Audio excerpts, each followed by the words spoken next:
Happy be Theseus, our renowned Duke. Thanks, good Aegeus. What's the news with thee? Full of vexation, come out with a complaint against my child, my daughter Hermia. Stand forth, Demetrius. My noble lord, this man hath my consent to marry her. Stand forth, Lysander, and my gracious Duke. This man hath bewitched the bosom of my child. Thou, Lysander, thou hast given her rhymes, and interchanged love tokens with my child. Thou hast by moonlight at her window sung with feeding voices of feeding love, and stolen the impression of her fantasy with bracelets of thy hair, rings, and gauds. Messengers of strong prevailment and ardent-hearted youth, with cunning hast thou fletched my daughter's heart, turned her obedience, which is due to me, to stubborn harshness. And my gracious Duke, be it so that she will not here before your grace consent to marry with Demetrius. I beg the ancient privilege of Athens. As she is mine, I may dispose of her, according to our law immediately provided in this case.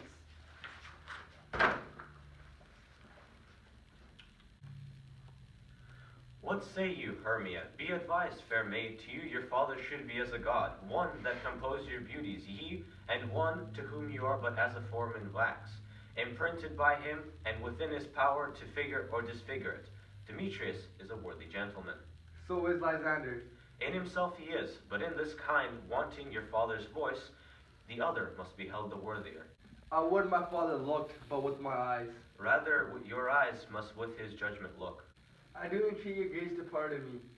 I know but what power I made bold, nor how I may conserve my modesty in such a presence here to plead my thoughts. But I beseech your grace that I may know the worst that may befall me in this case, if I refuse to wed Demetrius. Either to die the death or to abjure forever the society of man. Therefore, fair Hermia, question your desires. Know of your youth, examine well your blood, whether, if you yield not to your father's choice, you can endure the livery of a nun. For I to be in shady cloister mute, to live a barren sister all your life, chanting faint hymns to the cold, fruitless moon. Thrice blessed they that master so their blood to undergo such maiden pilgrimage. But earthlier happy is the rose distilled than that which, withering on the virgin thorn, grows, lives, and dies in single blessedness.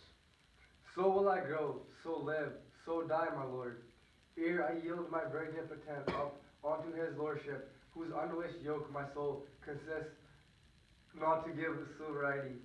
Take time to pause, and, by the next new moon, the sealing day betwixt my love and me for everlasting bond of fellowship. Upon that day, either prepare to die for disobedience to your father's will, or else to wed Demetrius as he would, or on Diana's altar to protest for austerity and single life. Relent, sweet Hermia, and Lysander, yield thy crazy title to my right. You have her father's love, Demetrius. Let me have Hermia's. Do marry him. Scornful Lysander, true he hath my love, and what is mine I shall render him, and she is mine, and all my right to her I enstate unto Demetrius. I am, my lord, as well derived as he, as well possessed. My love is more than his.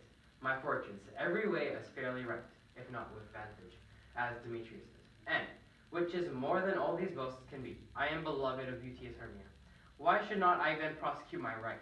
Demetrius, I'll vouch it to his head, made love to Neater's daughter, Helena, and won her soul.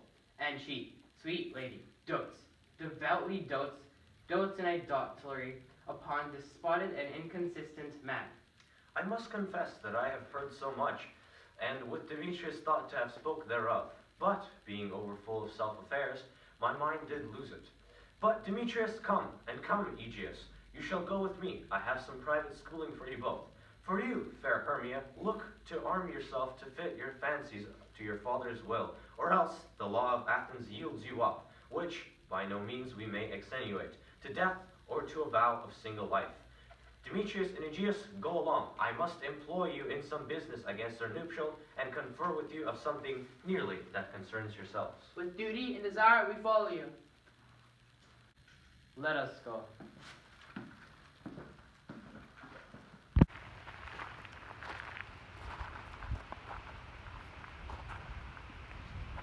How now, my love?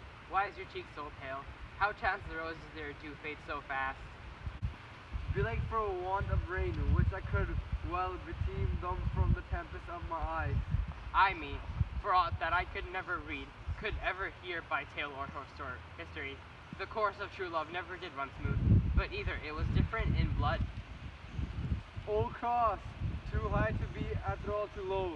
or else misgrafted in respect of years, O spite, too old to be engaged too young. or else it stood upon the choice of friends, O hell, to choose love mine other eyes. or if there were a sympathy in choice, war, death, or sickness did lay siege to it, making it momentary as a sound, swift as a shadow, short as any dream, brief as the lightning in the call-eyed night, that in a spleen unfolds both heaven and earth, and ere a man has power to say, behold, the jaws of darkness to devour it up. So quick, bring bright things come to confusion. Then true lovers have ever been crossed. It stands as an addict in destiny. Then let us teach our child patience, because it's a customary cross. As due to love as thoughts and dreams and sighs, wishes and tears, poor fancy's followers. A good persuasion. Therefore, hear me, Hermia. I have a widow aunt, a dowager of great revenue, and she hath no child. From Athens is her house remote 7 leagues, and she respects me as her only son. There, gentle Hermia, may I marry thee, and to that place the sharp Athenian law cannot pursue us. If thou lovest me then, steal forth thy father's house tomorrow night, and in the wood, a league without the town, where I did meet thee once with Helena to do observance to a morn of May. There will I stay for thee.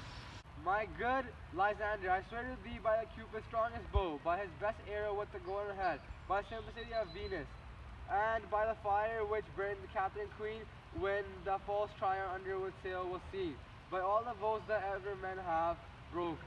In the same place thou hast appointed me, tomorrow truly will I meet with thee.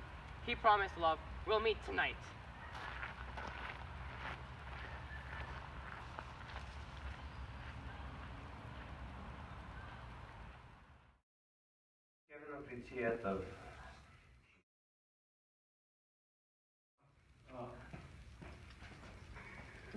What are you doing? Мам, я бы хотел. Пока. All right, let's go. No time.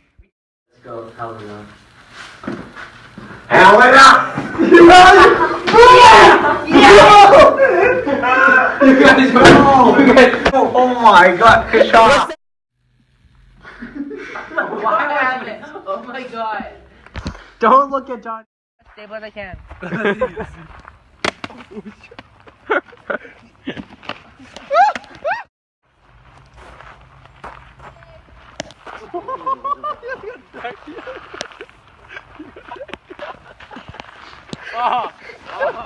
You should have deck to you. I bite my tongue. By the simplest of Venus's doves, by the same place though. How is your